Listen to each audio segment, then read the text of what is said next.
औज़ुबिल्लाहिमिनश्शैतानिर्रजीम बिस्मिल्लाहिर्रहमानिर्रहीम। अस्सलाम वालेकुम। आप देख रहे हैं उर्दू एस्ट्रोलॉजर, मैं हूँ एस्ट्रोलॉजर अलमास यूनुस। आज की वीडियो में हम बात करेंगे ईरान और इसराइल के दरमियान जारी एक जंग की, और देखेंगे कि क्या ये जंग हमें जून के महीने में थमती दिखाई देती है। उसके साथ हम देखेंगे कि कौन से मुल्क को इस वक्त कितना नुकसान उठाना पड़ा और आइंदा उनका मैं लाहे अमल क्या देख रही हूँ। और नजूम की रोशनी में हम ये भी देखेंगे कि आने वाला वक्त उनके लिए किस तरह का है। और सबसे इम्पोर्टेंट बात, हम बात करेंगे इंडिया के बारे में कि इस जंग के जो अफेक्ट्स हैं वो इंडिया पर किस तरह से नज़र आते हैं। और उसके साथ हम बात करेंगे पाकिस्तान की कि पाकिस्तान में इस जंग के क्या असरात हैं। जंग में पाकिस्तान डायरेक्टली और इनडायरेक्टली किस तरह से मुलव्वस हो रहा है। ये तमाम बहुत ही अहम पॉइंट्स हैं जिन पर हम बात करने जा रहे हैं। तो चलें बढ़ते हैं अपनी वीडियो की तरफ। इससे पहले जो लोग मेरे चैनल पर न्यू हैं, सबसे पहले चैनल को सब्सक्राइब कर लें, बेल आइकन को प्रेस कर दें ताकि मेरी आने वाली वीडियोस की नोटिफिकेशन आप लोगों को रिसीव हो सके। जो लोग मेरे ओल्ड सब्सक्राइबर हैं, वीडियोस को लाइक करते हैं, कमेंट करते हैं, आप सब लोगों का बहुत शुक्रिया। इसी तरह जुड़े रहें, हौसला बढ़ाते रहें, कमेंट्स करते रहें, और ताकि हमें अंदाज़ा हो सके कि आप किस चीज़ के बारे में जानना चाहते हैं। और मैं भरपूर कोशिश करती हूँ कि आप लोगों के हर कमेंट के मुताबिक वीडियो को बनाऊं और आपके मैक्सिमम कमेंट्स उसमें कवर करूं। तो बाकी के कुछ ऐसे कमेंट्स होते हैं जिनके ऊपर सेपरेटली वर्क करना पड़ता है, लेकिन उसको मैं भूलती नहीं हूँ, वक्त के साथ आप लोगों के साथ शेयर करती हूँ। अगर आप लोग भी अपना बर्थ चार्ट वगैरह बनवाना चाहते हैं, स्क्रीन पर मेरे नंबर चल रहे हैं, इन पर आप मेरे से रब्ता कर सकते हैं। बहुत ही मुनासिब सी फीस के साथ मुकम्मल रहनुमाई दी जाती है। तो चले बढ़ते हैं अपनी आज की वीडियो की तरफ।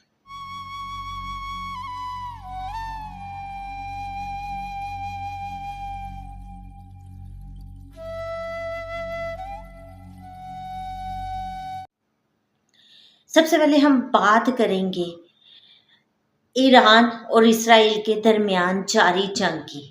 मैंने आप लोगों के साथ एक जायचा शेयर किया था उस वक्त का, जिस वक्त ईरान पर पहली बार अटैक हुआ था, और उसमें मैंने आप लोगों को बहुत सारी चीज़ें वाज़े तौर पर बताई थी, जिसमें मैंने आप लोगों को ये बताया था कि इस जंग में मुझे ज़्यादा नुकसान ईरान का होता दिखाई दे रहा है। इसराइल की तरफ से हमले ज़्यादा मतवक्को हैं, लेकिन ईरान हिम्मत नहीं हारेगा, वो लड़ेगा। और यहाँ पर आप लोग देख लें कि चूँकि ईरान को तो बहुत ज़्यादा नुकसानात का सामना करना पड़ा, और मैं उनकी बहुत बड़ी बड़ी पर्सनालिटीज़ जो हैं, जो उनके मेन लीडरान या सरबराहान हैं, उनकी शहादतों की हमें ख़बर मिली। लेकिन ईरान ने जो जवाबी कार्रवाई की वो भी कोई आम नहीं। ईरान की तरफ से भी भरपूर जवाब दिया गया। ईरान ने अपनी हिम्मत बनाकर जवाबी कार्रवाई देकर एक मिसाल कायम कर दी, और उसने दुश्मनों के दांत खट्टे किए। मज़ीद भी ये जंग जो है अभी चल रही है। मुझे फौरी तौर पर कुछ चीज़ें जो हैं वो नज़र आई, तो मैंने सोचा आप लोगों के साथ सबसे पहले उनको शेयर करूं। सबसे पहले तो देखें कि इस वक्त जो जंग के टाइम अवाम का प्लैनेट बनता है वो मून बनता है, और मून जो है वो बहुत फास्ट मूविंग प्लैनेट है, उसमें वेरिएशंस बहुत ज़्यादा आती हैं, और वो 2.5 दिन के बाद अपना एक हाउस चेंज कर लेता है। तो उसमें इसके हमें रिज़ल्ट भी उतनी ही स्पीडली देखने को मिलते हैं। अब क्या है कि वहाँ पर उस सरज़मीन पर बहुत ज़्यादा लॉसेस हुए, लेकिन उन्होंने अपने अंदर जो दुश्मन है उनको भी बड़ी जल्दी खोज निकाला। पहले वो अपने अंदर जो भी उनके खुफिया हाथ सरगर्म थे उनको देख ना पाए, लेकिन जैसे ही उनकी नज़र गई उन्होंने बहुत जल्दी उन लोगों को पकड़ लिया और बहुत सारों की निशानदही की। तो ये मून की एक प्लेसमेंट होती है, मून की मूवमेंट होती है, जो बहुत जल्दी हमें रिजल्ट देता है। इस वक्त मैं मून की जो मूवमेंट देख रही हूँ, मून इस वक्त एक्वेरियस में आ चुका है और राहु के साथ उसका कंजक्शन हो रहा है। ये 2.5 दिन ईरान के लिए और इसराइल के लिए, दोनों के लिए बहुत ही ज़्यादा डिस्टर्बिंग रहने वाले डेज हैं। ज़्यादा मैं देखती हूँ कि ईरान की जो अवाम है ना, उसको ज़्यादा डिस्टर्बेंस, टेंशन बन सकती है, कुछ रूमर्स वगैरह आ सकते हैं, कुछ अफवाहें ऐसी फैल सकती हैं, या कुछ इस तरह के इंसिडेंट हो सकते हैं जिसकी वजह से ईरान की अवाम डिस्टर्ब हो, परेशान हो, उनका ज़हनी सुकून ख़राब हो जाए। इस टाइम पर एक नॉर्मल बात है कि आपका ज़हनी सुकून डिस्टर्ब होता है, लेकिन बड़ी बात है कि उस डिस्टर्बेंस में वो अवाम उठ के खड़ी होती है और हौसला अपना बनाती है।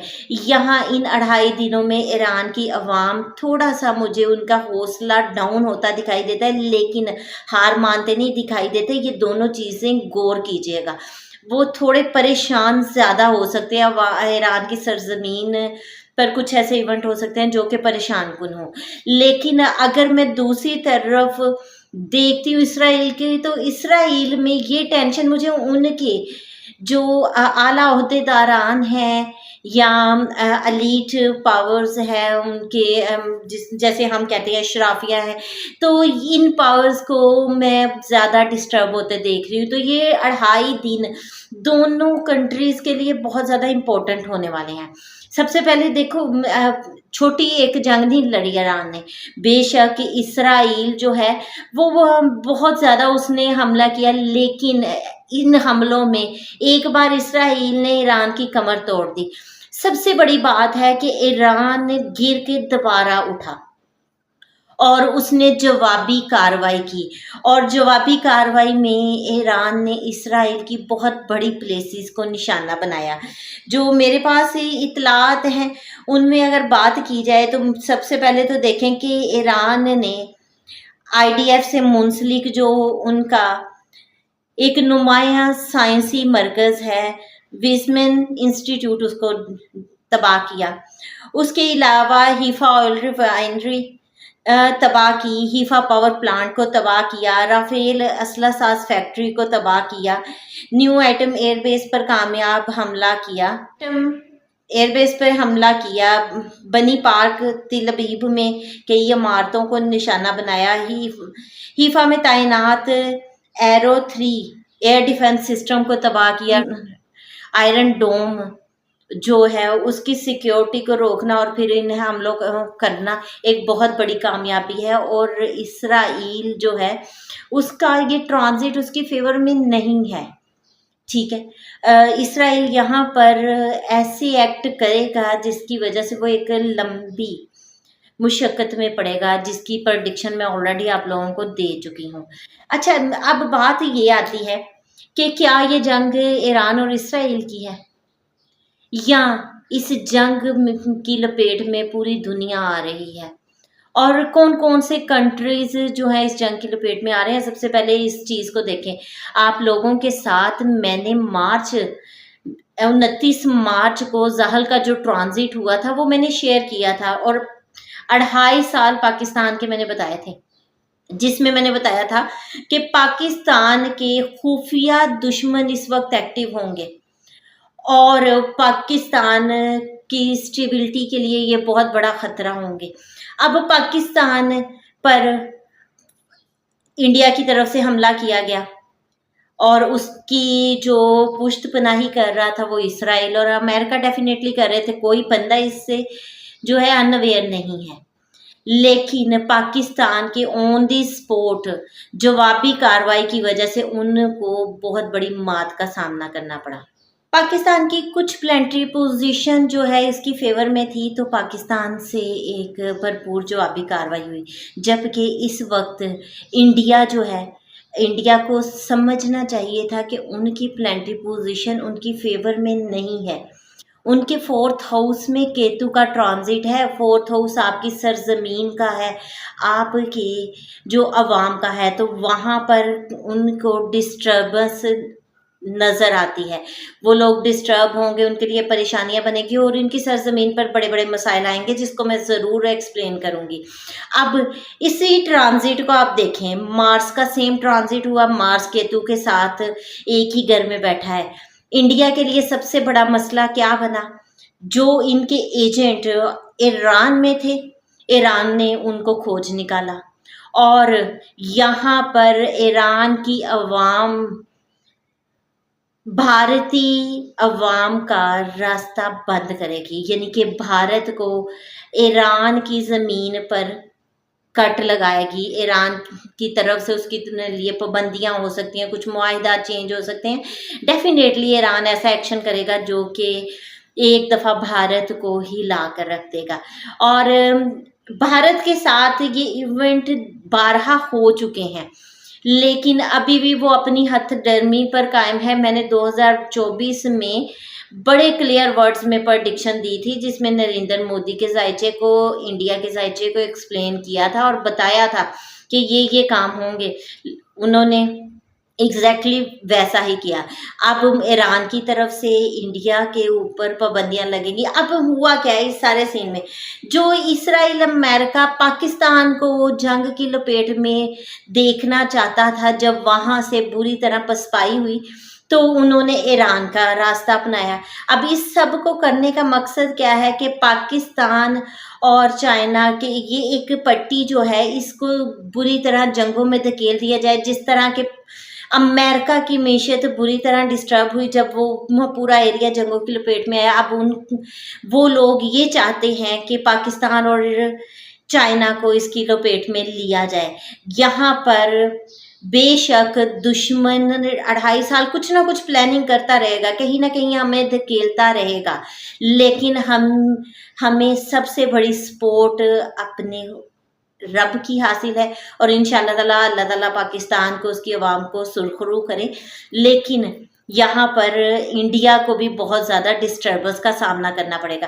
اب اس جنگ میں یہ کہا جائے کہ پاکستان اس جنگ کی زد میں آ رہا ہے، بھئی پاکستان اس ایونٹ کی وجہ سے بہت بڑا فائدہ ہوا ہے. ایران کی وجہ سے پاکستان جو ہے کافی حد تک میں سمجھتی ہوں بچ گیا ہے. لیکن پاکستان کا آپ ذہن میں رکھیے گا، پاکستان میں ابھی جنگی سچویشن ختم نہیں ہونے والی ہے.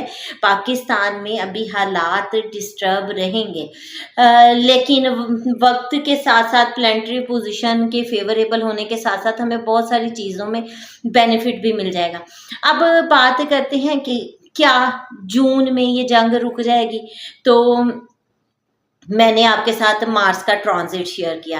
مارس نے 6 جون کو ٹرانزٹ کیا ہے لیو سائن میں. لیو آتشی برج ہے، مارس آتشی پلانٹ ہے. میں نے آپ کو بتایا تھا جنگوں میں تیزی آئے گی، حالات ڈسٹرب ہوں گے، لڑائی جھگڑے اور اس طرح کی کیفیت بنے گی. اب اس ٹرانزٹ میں فی الحال تو مجھے بڑی جلدی جنگ تھمتی دکھائی نہیں دیتی، کیونکہ دونوں آتشی چیزیں ایکٹیو ہیں. آتشی برج میں آتشی پلانٹ، اور مارس ویسے جنگ و جدل کا پلانٹ سمجھا جاتا ہے، لڑائی جھگڑے کا کارک مانا جاتا ہے. تو جو ہمارے پاس ہے لیو سائن، اس کو ہم لیڈرشپ کہتے ہیں. لیڈرشپ کے لیے جنگیں، ٹھیک ہے، لڑائی جھگڑے تنازعات، یہ ساری چیزیں اس میں ایکٹیو ہوتی ہیں. تو فی الحال جون میں تو مجھے جنگ رکتی دکھائی نہیں دیتی، لیکن یہ موویبل اسینڈنٹ میں جنگ کا آغاز ہوا ہے تو یہ چیزیں بدلتی رہیں گی، کبھی ایک اوپر کبھی دوسرا اوپر. تو اس طرح کی سچویشن دونوں کے لیے چلتی رہے گی.